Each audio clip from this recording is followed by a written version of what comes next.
This is the Mahabharata podcast, episode 20, King of the World. Last episode, the demon Maya, at Krishna's suggestion, built a magnificent palace for King Yudhishthira. The Dharma king threw a big party on its completion, and Narada came by to tell him just how this new palace rated among all the palaces in the three worlds. As the wandering sage described who lived in each palace, Yudhishthira couldn't help but notice that even the great kings of history were all relegated to the underworld, in Yama's palace of the dead. Apparently, only one king had made it to heaven. Naturally, Yudhishthira wanted to be like that king, so he asked Narada how this one king had found a way to live among the gods with Indra. Narada's answer was seemingly simple. This king, Harishchandra, had performed the Rajasuya sacrifice, and had received the keys to heaven as a result. It turns out, however, that in order to successfully complete the Rajasuya, or imperial consecration, you first need to conquer the world. Presumably, Yudhishthira would have looked for an easier way out, but just then his father, Pandu, spoke to him from beyond the grave, encouraging him to proceed with the sacrifice. That settled the matter for the pious king. How could he possibly deny his father's wishes? The Mahabharata never really provides all the fine print regarding the sacrifice. At first, it is described as merely consisting of holding 6 ritual fires that are attended by scrupulous Brahmins. A little while later, they tell Yudhishthira that you also need to conquer the world and gain the assent of all the world's kings as part of the rite. According to one of our translators, J.A.B. Van Buitenen, the Rajasuya ritual probably also included a dice game. Yudhishthira will indeed end up playing a dice game, but the Mahabharata does not say that it was technically part of the sacrifice. More on that later. In any case, Yudhishthira follows Krishna's advice and sends his brothers and cousin to Magadha to kill Jarasandha and gain the allegiance of all the kings held in Jarasandha's prisons. One other interesting thing to come up in the last episode was Krishna's sudden promotion and status. By including a number of episodes about Krishna's life from other sources, I have inadvertently changed the way listeners were traditionally introduced to Krishna in the Mahabharata.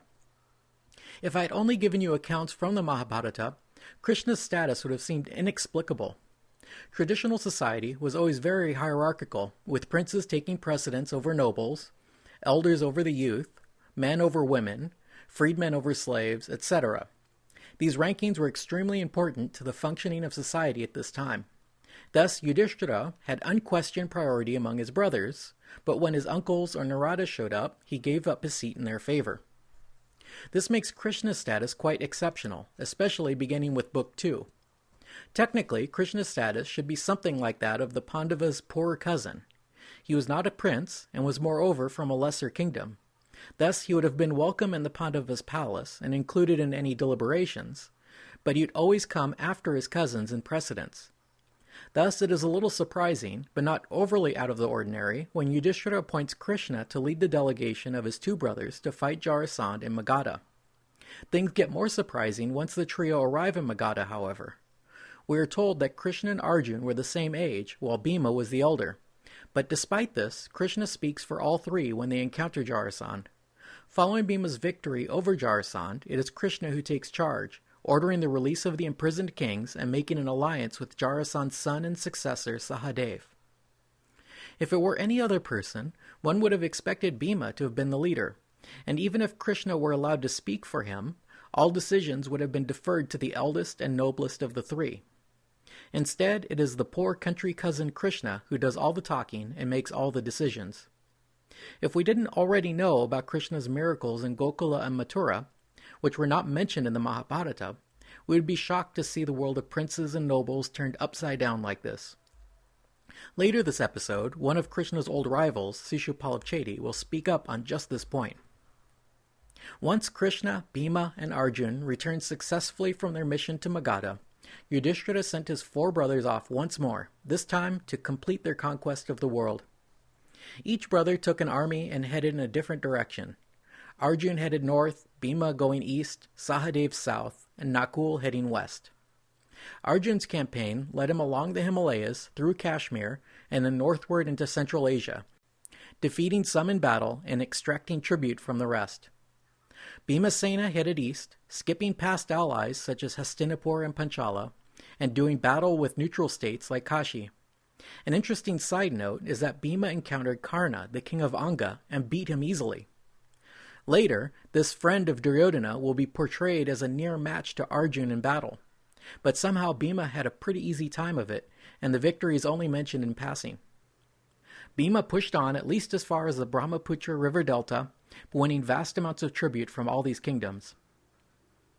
Sahadev brought his army southward, defeating many kings and kingdoms along the way, until he crossed the Narmada River and got held up while besieging the city of Mahishmati.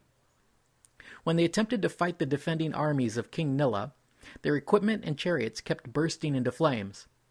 It isn't quite clear how Sahadev figured out that he was being attacked by the fire god himself, but Vaisampayana tells us that Agni was King Nila's ally and gives us the backstory. I actually have two versions of this story, one from the critical edition and the other from the Bombay edition. Starting with the critical edition, we are told that sometime in the past, Agni had come to the city of Mahishmati in the guise of a Brahmin and was caught carousing with the women of the city. His divinity not being recognized by the constables, Agni was arrested and arraigned before King Nila. The king lectured the Brahmin on his immoral behavior, and then Agni flared up in anger. This burst of supernatural flames revealed Agni's true identity, and the wise king quickly jumped down and prostrated himself before the god of the sacrifices. King Nila's show of contrition inspired Agni to grant him one wish. The king's wish was that Agni would forever protect his army. Agni was also grateful to the womenfolk for their hospitality, so he granted them independence from their men, allowing them to be their own masters and to run about freely.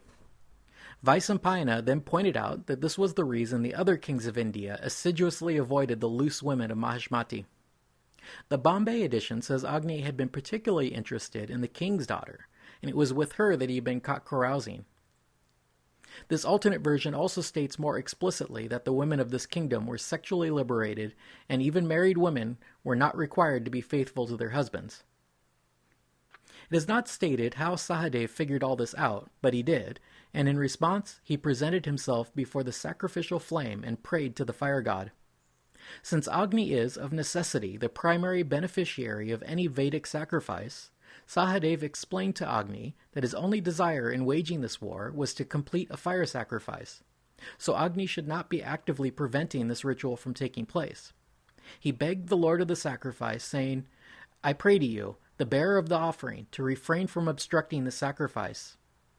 Agni then whispered in Sahadev's ear, saying, "Rise up, Kauravya. I was only testing you. I am fully aware of your campaign and King Dharma's goal. But I am also obligated to King Nila to protect this city. Still, I shall do what your heart desires." Agni then departed and persuaded King Nila to simply give in to Sahadev and hand over to him the customary tribute. Thus allied with King Nila, Sahadev pressed southward, conquering the kingdoms of South India, and then proceeded across the sea to take on the barbarians, such as the folk with ears so big they used them as hats, the black-faced men who were descended from Rakshasas, the one-footed folk who lived in the bush, and finally he conquered Rome, Antioch, and the city of the Greeks. As for Nakula, he led his army westward, fighting and defeating the kings of the Indus Plains. Nakula also sent envoys south to Dwarka, where Krishna's people readily sent tribute. The westward campaign led as far as the Persian Gulf, where the barbarians of that region were subjugated, and then they returned home with 10,000 camels bearing tribute and booty. During these years, while the four brothers were off subjugating the four directions, Yudhishthira was ruling a peaceful, prosperous realm. We are told that, because of the correct collection of revenues and law-abiding government, the monsoon rained abundantly and the countryside was fattened. The combined wealth of booty, tribute, and taxation amounted to a surplus that could not be spent in 100 years. We can imagine the deflationary effect that such a massive hoard of treasure would have on the economy of India. Gold and precious metals would have been out of circulation and sitting in Indraprastha's treasury. It was time to put all that back in circulation with a massive giveaway. Yudhishthira decided it was time to carry out the Rajasuya sacrifice. The king naturally checked in with his brothers, advisors, and Krishna to make sure he had their consent, and then sent out messengers to the kings, Brahmins, and notables of the world to come attend his ceremony. Nakula was sent to Hastinapur in person to invite their Kuru relations, including their gurus Drona and Kripa. It would be an understatement to say he still bore a grudge against Krishna.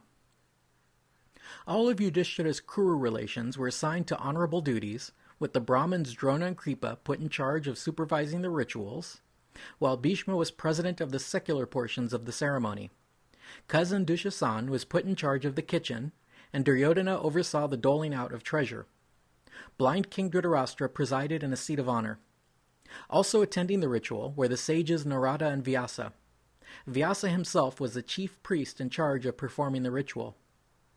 As the 6 fires of the Rajasuya were completed, sage Narada saw through all the kings and celebrities in attendance and realized that before him were the numerous incarnated gods and asuras. He also identified Hari Narayan among them in the person of Krishna, and observed how the race of Kshatriyas was destined to die at the hands of this noble company, saying to himself, "O woe, the self-created God himself will once more carry off this powerful nobility that has grown so great." Then Bhishma announced that it was time for the presentation of the guest gift.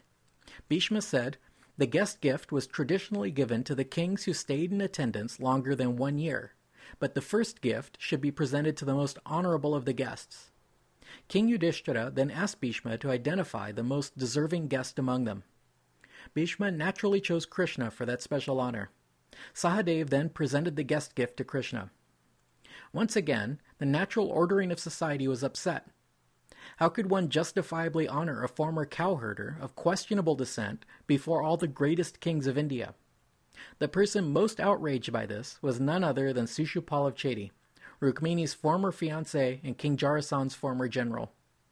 Sishupal outright refused to consent to this honor being given to Krishna in his presence. He stood up and recited a long list of reasons why Krishna was not worthy, and why the rest of the kings there should not allow this travesty to go forward. Sishupal's first arguments were about rank. Krishna was not a king, and should not presume to take precedence before the kings of India. Also, his own king was present, as well as his father and older brother, all of whom should naturally take precedence before him.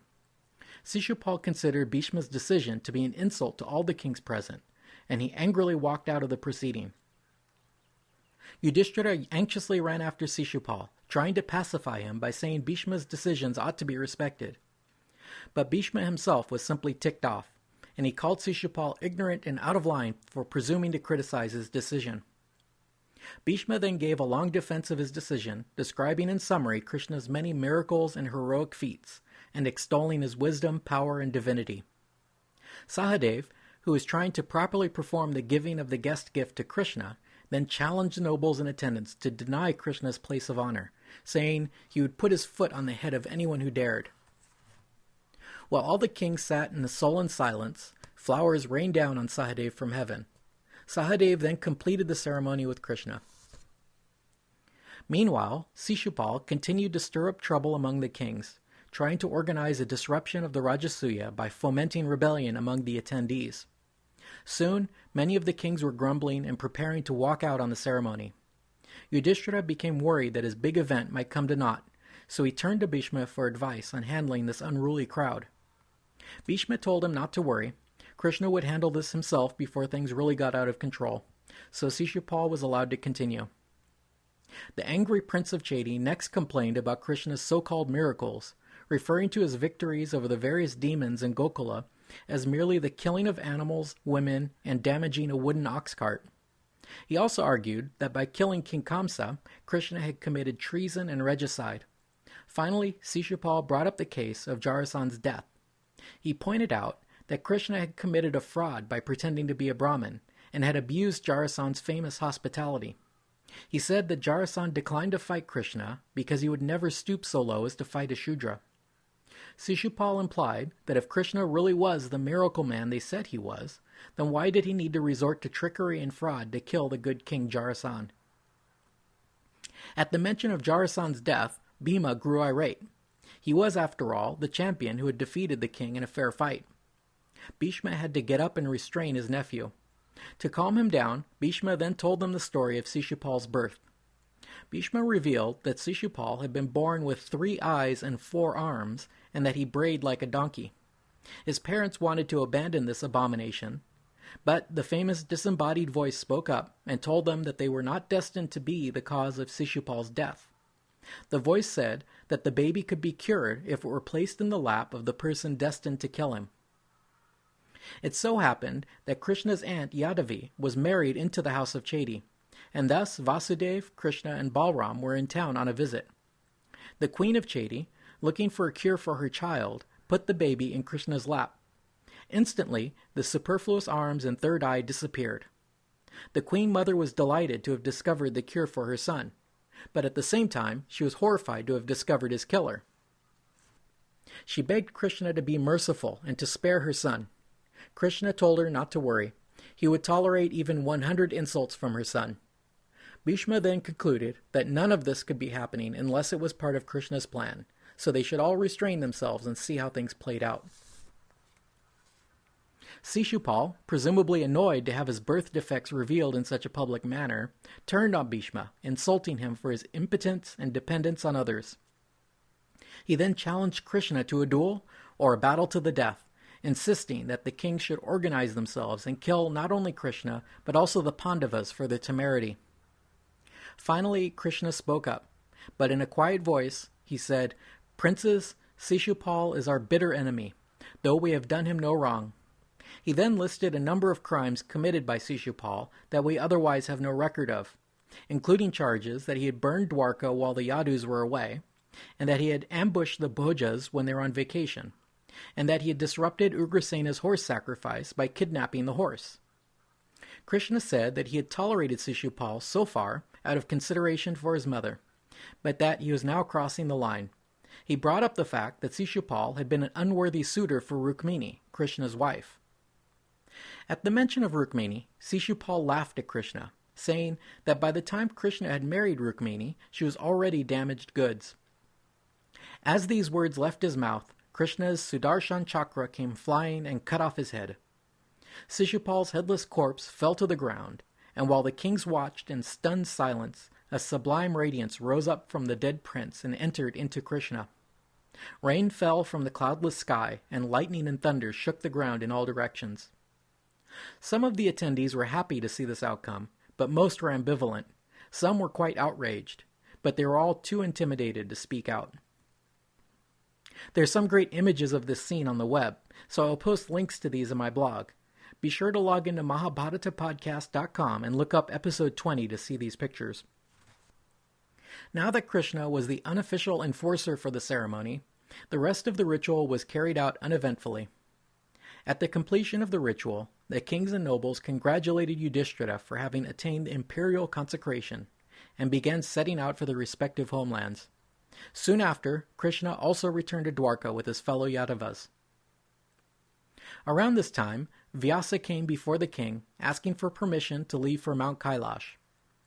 Before dismissing the sage, Yudhishthira asked him about a prediction that Narada had made sometime earlier regarding this sacrifice. Narada had said that 3 kinds of portents would take place as a result of the Rajasuya: celestial, atmospheric, and terrestrial. He asked Vyasa if the killing of Sishupal marked the end of these troubles. Vyasa answered that the trouble had only just begun, and would continue on for another 13 years, and would result in great destruction. He warned the king that these events were unavoidable, and so he should just rule the earth with justice and vigilance, and patiently bear every privation. This dark prediction deeply disturbed Yudhishthira, and his first reaction was to think of a way of killing himself, so he could save the world's nobility from destruction. His brothers quickly dissuaded him from this course, telling him that his fate could not and should not be avoided. In response, the king swore an oath to his brothers, saying, "For the next 13 years I shall never speak a hard word to my brothers or to any king. I will live under the command of my relatives. If I live this way, making no distinction between my own children and others, there will be no conflict. It is disagreement that is the cause of war in the world. Keeping war at a distance, and always doing what is agreeable to others, evil reputation will not be mine in the world." In other words, bad shit might go down, but he wanted to be sure no one blamed him for it. After Vyasa's departure, only Duryodhana and his uncle Shakuni remained as guests in Yudhishthira's palace.